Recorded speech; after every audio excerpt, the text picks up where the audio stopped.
a big issue.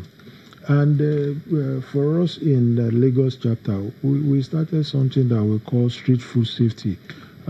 We piloted it in about 7 local governments in Lagos here.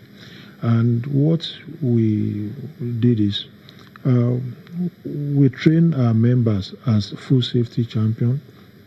They have, all these people selling suya, akara, the rest of this Boli and the rest of it. And they work with them to, improve on what they are doing to make the food, safer. And we've piloted that.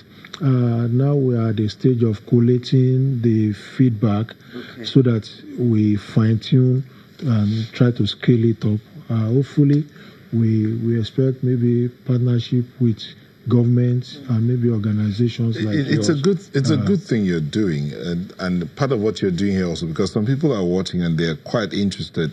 Taiwo Tolulokwe says, I want to support the national president of the NIFST on the chemical component of unprocessed food.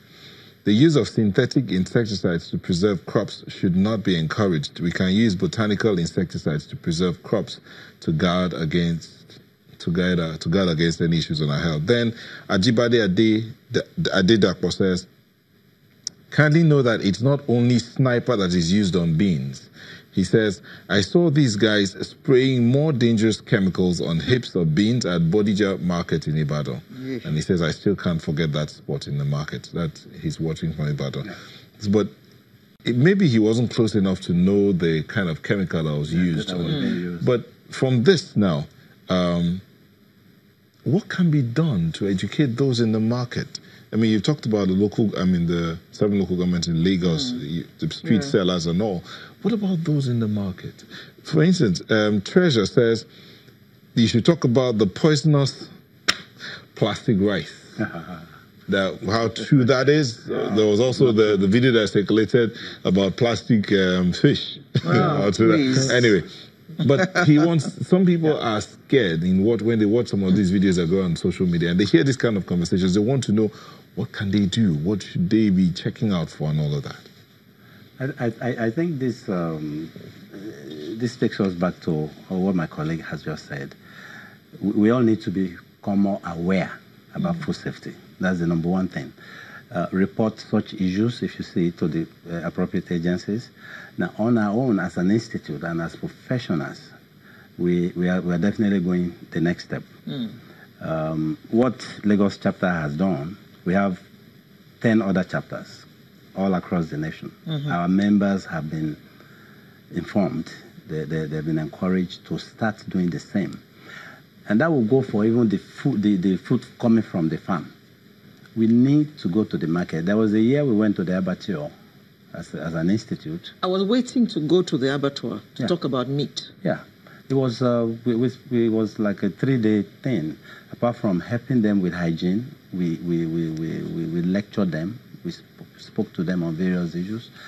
And listen, that I think is the number one step. We need to get to these people who are doing it.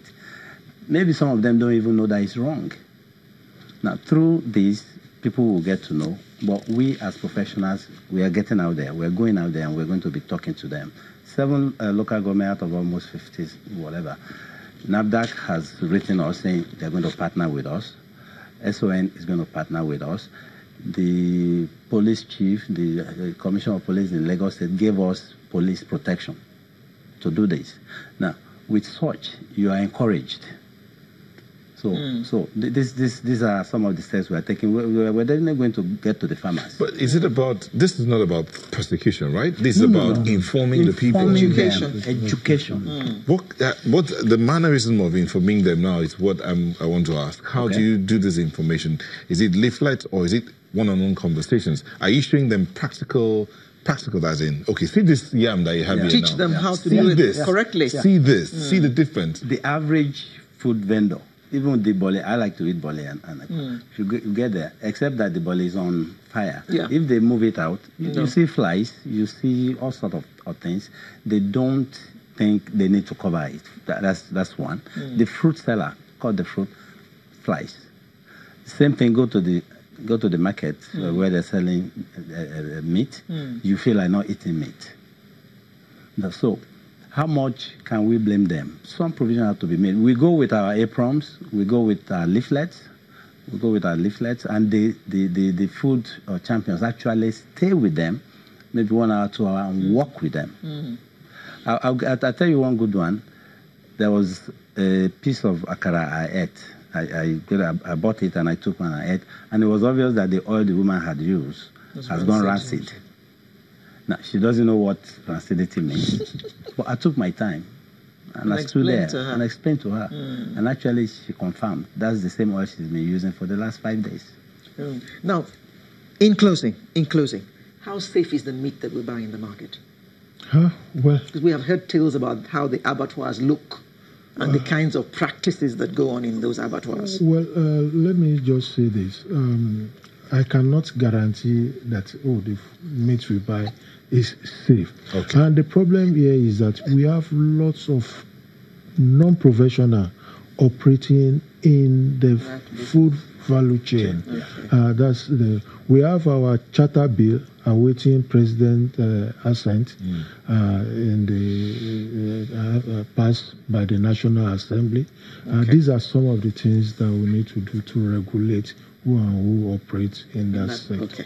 All right. Thank you very much, Mr. Sunday Bamboshe, Chairman, Institute of Food Science and Technology, Lagos Chapter, and Emmanuel Atoye, National President, Nigerian Institute of Food Science and Technology. Thank you very much for coming to enlightening us this morning on food safety. I'm sure a lot of our viewers and us stand better educated. Sunrise will be right back with another interesting conversation. Stay with us.